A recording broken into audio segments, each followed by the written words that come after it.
नमस्कार, स्वागत है आप सभी का एफएम न्यूज देख रहे हैं आप और आपके साथ मैं हूं नितीशा बंसल। चलिए शुरू करेंगे उत्तर प्रदेश से जुड़ी खबरों का यह सिलसिला और उत्तर प्रदेश में सबसे पहले बात करेंगे उत्तर प्रदेश से जुड़ी आज की सबसे बड़ी खबर की। उमेश पाल किडनैपिंग मामले में बड़ा अपडेट सामने आया है। प्रयागराज की एमपी एमएलए कोर्ट ने बड़ा फैसला सुनाया है। अतीक अहमद दोषी करार दिया गया है। अतीक का भाई अशरफ भी दोषी करार दिया गया। उमेश पाल किडनैपिंग केस में ये बड़ा अपडेट सामने आया है। प्रयागराज एमपी एमएलए कोर्ट ने इस मामले में ये फैसला सुनाया है। कोर्ट ने माफिया अतीक अहमद और उसके भाई अशरफ को दोषी करार दिया है। आपको बता दें कि इस केस में दोनों पर जो धाराएं लगी हैं उनमें से एक 364A भी है। इसके तहत 10 साल की कैद से लेकर फांसी तक का प्रावधान है।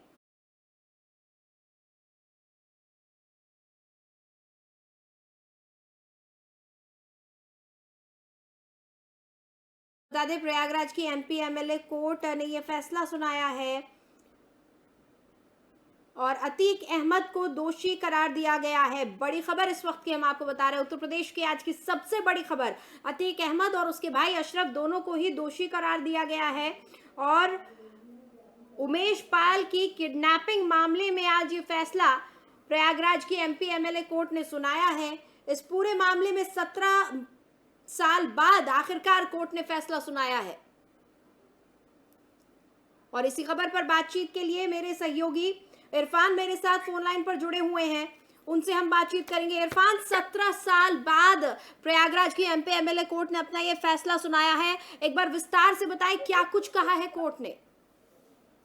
जी बिल्कुल, बता दूं नीतीश, जिस तरीके से अतीक अहमद और उनके जो गिरोह के सदस्य हैं उनको कोर्ट ने दोषी करार दे दिया है। इसको लेकर आपको हम बता देते हैं कि जैसे ही कोर्ट का फैसला आया है, अतीक अहमद का भाई अशरफ है जो कि उसके आंख से आंसू बहने लगे हैं, जो कि अतीक का जो चेहरा है वो पूरी तरीके से पूरा मायूस नजर आ रहा था।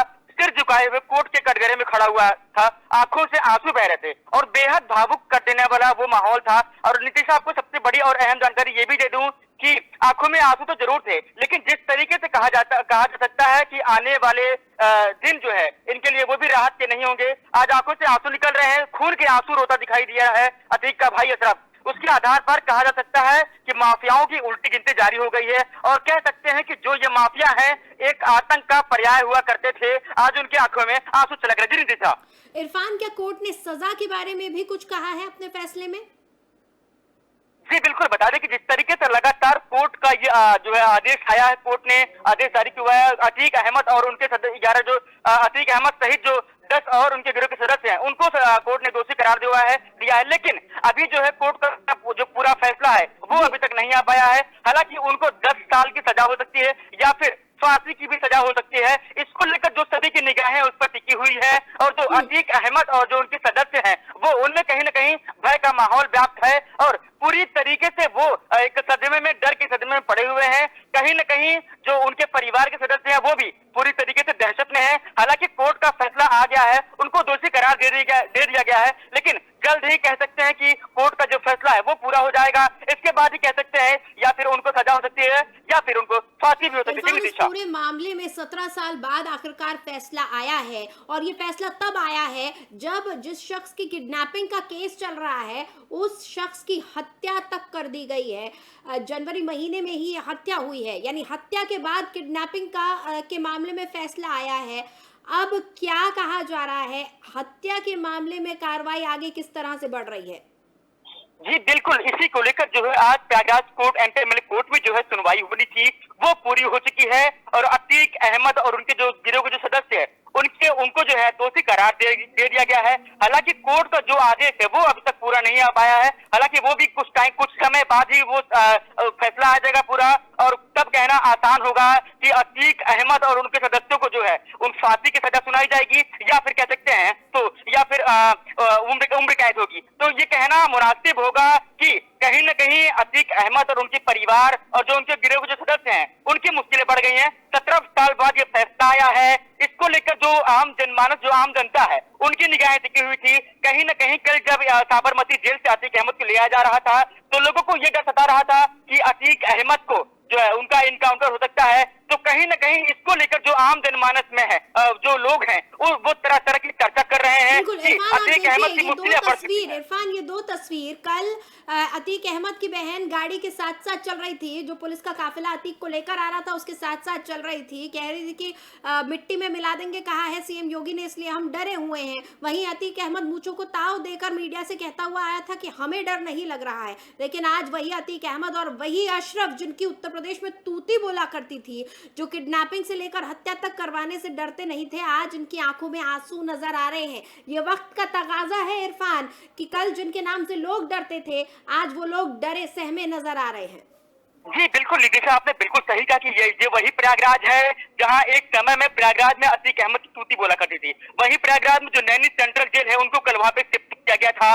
उसको लेकर कहीं न कहीं जब इंसान अपने ही एरिया में जब बंदी बना लिया जाए तो उसके लिए बहुत ही मुश्किल की घड़ी होती है, क्योंकि लगातार जो अतीक अहमद की पत्नी है शाइस्ता परवीन, वो और क्योंकि वो अब तक उनके ऊपर 25,000 रुपए का इनाम भी रखा गया है, वो फरार चल रही है, लेकिन जो उनकी बहन है अब वो उनकी पैरवी कर रही है और साफ तौर पर उन्होंने मीडिया के सामने वो आके कह रही है कि योगी सरकार जिस तरीके से लगातार सदन में कह रही है कि वो साफ तौर पर कह रहे हैं कि माफियाओं को मिट्टी में मिला देंगे, तो कहीं न कहीं इसके डर की वजह से उनकी बहन और उनका पूरा परिवार इस सदमे में पड़ा हुआ था कि कहीं न कहीं अतीक का इनका उनका ना हो जाए। क्योंकि जिस तरीके से प्रयागराज में एक इनका दौर था, एक जमाना था जब लोग इनके इनके इनके डर की वजह से घर से बाहर नहीं निकलते थे, तो कहीं न कहीं उसी प्रयागराज में आज इनको जो है खून के आंसू रोने पड़ रहे हैं।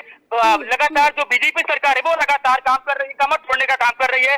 इनकी आर्थिक जो व्यवस्था है पहले ही सरकार कमजोर कर चुकी है। कहीं न कहीं कह सकते हैं कि अतीक अहमद और उनका परिवार पूरी तरीके से दहशत के माहौल में व्याप्त है। जी नितिशा। बिल्कुल इरफान, अगर सजा के बारे में बात कर लें तो धारा 364 ए भी इन पर लगी हुई है। इसके तहत 10 साल से लेकर फांसी तक की सजा हो सकती है, और खास तौर पर अब इस मामले में जब उमेश पाल की हत्या तक हो चुकी है तो कहीं ना कहीं सजा गंभीर होगी। यही हम उम्मीद कर सकते हैं कि ज्यादा से ज्यादा सजा दी जाएगी, क्योंकि अब वो शख्स इस दुनिया में भी नहीं रहा। पहले उसकी किडनैपिंग हुई, डराया धमकाया गया, सब तरीके के हथकंडे अपनाए गए, लेकिन उसके बाद उसकी हत्या तक कर दी गई क्योंकि उमेश पाल रुके नहीं। अब देखिए ये बात कि उमेश पाल ने अपने जीते जी इस पूरे मामले में अपनी सुनवाई पूरी कर दी थी, अपनी तरफ से उन्होंने गवाही पूरी कर दी थी, और उनकी गवाही पूरी होने के बाद उनकी हत्या तक कर दी गई। यानी उम्मीद यही कर सकते हैं कि इसमें ज्यादा से ज्यादा सजा सुनाई जाएगी।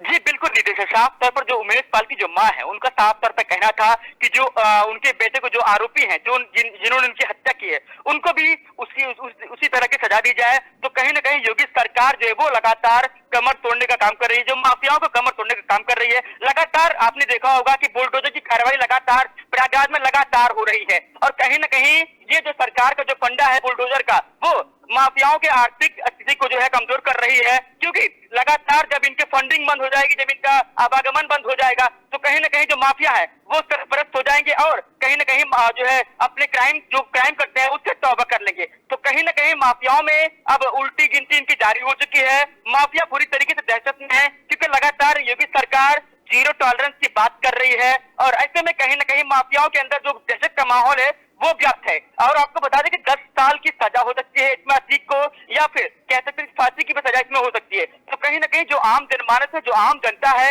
उनकी निगाहें इस पर टिकी हुई है। हालांकि अभी तक जो है इनको दोषी करार दिया गया है, लेकिन जो कोर्ट का फैसला है वो अब तक कुछ समय बाद पूरी कर ली जाएगी। इसके बाद कहना उचित होगा कि इनको फांसी की सजा हो सकती है या फिर उम्र कैद।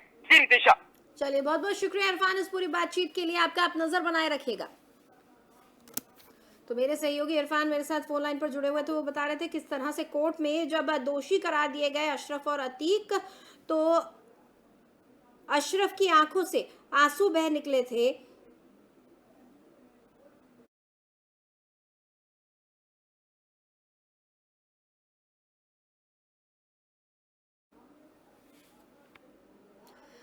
चलिए आगे बढ़ेंगे। अब बात यूपी के निकाय चुनावों की कर लेते हैं। यूपी निकाय चुनावों को हरी झंडी मिल गई है। सुप्रीम कोर्ट ने ओबीसी आयोग की रिपोर्ट को भी स्वीकार कर लिया है। योगी सरकार 2 दिन में जारी करेगी अब नोटिफिकेशन। यूपी निकाय चुनाव को सुप्रीम कोर्ट से हरी झंडी मिल गई है, और सुप्रीम कोर्ट ने पिछड़ा वर्ग यानी ओबीसी आरक्षण के साथ निकाय चुनाव कराने की इजाजत दे दी है। सुप्रीम कोर्ट ने ओबीसी आयोग की रिपोर्ट को भी स्वीकार कर लिया है।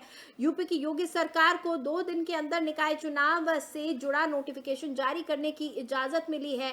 दरअसल यूपी निकाय चुनाव को लेकर सुप्रीम कोर्ट में सुनवाई चल रही थी, जिसको लेकर सोमवार को फैसला सुनाया गया है। जानकारी के मुताबिक देश के सर्वोच्च न्यायिक सुप्रीम कोर्ट ने उत्तर प्रदेश सरकार को इजाजत दी है कि वो 2 दिन के भीतर चुनाव को लेकर नोटिफिकेशन जारी कर सकती है। वहीं सॉलिसिटर जनरल तुषार मेहता ने मामले की पैरवी करते हुए बताया कि 28 दिसंबर 2022 को ओबीसी आयोग का गठन किया गया था, जिसे लेकर 7 मार्च 2023 को आयोग ने अपनी रिपोर्ट दे दी थी।